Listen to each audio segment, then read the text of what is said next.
Hi guys, and welcome back to Faith and Conviction, and this is our next part in our little series on Friedrich Nietzsche and what a powerful philosopher he is. But let's pick up where we left off, and that is discussing some of these major motif issues that he has in this parable. I think it very interesting that he jumps into the middle of the crowd and he starts making a defense of what has happened with everybody's unbelief. And when we come down to this, he says, of course, all of us are his murderers. So he's accusing humanity. This madman is accusing humanity of actually having killed God, which is a very interesting idea because the scriptures talk about a tremendous amount of times, especially when we look at the Old Testament. We see how God has people go in and they actually destroy the idols. They destroy gods made of hands and by hands, which are made of silver or gold or wood or stone. And so it's very interesting that Nietzsche is using that same kind of motif, but talking about God above, the creator of the heavens and the earth. And so he's setting in here this very powerful notion.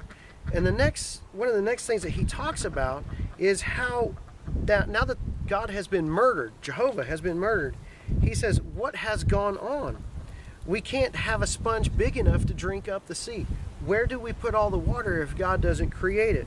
The next thing that he brings up, a little further down actually, is now the sun and the earth have been loosed from each other because as believers, we believe that God has situated the planet together, that it has allowed us to be in a specific place at a specific time in a specific way.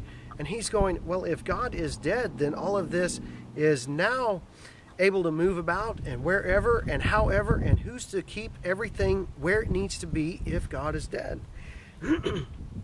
But he also says, have we not heard yet the noise of the gravediggers who are burying God? So we have a tendency, when we started out this very series, we started out in a memorial lawn where we commemorate our dead. And I think it's very important that Nietzsche brings up that whole idea of commemorating the dead by going and burying him. He says that gods do decompose. The question for us who believe is not that God decomposes. He can't decompose. He's not made of material that will decompose.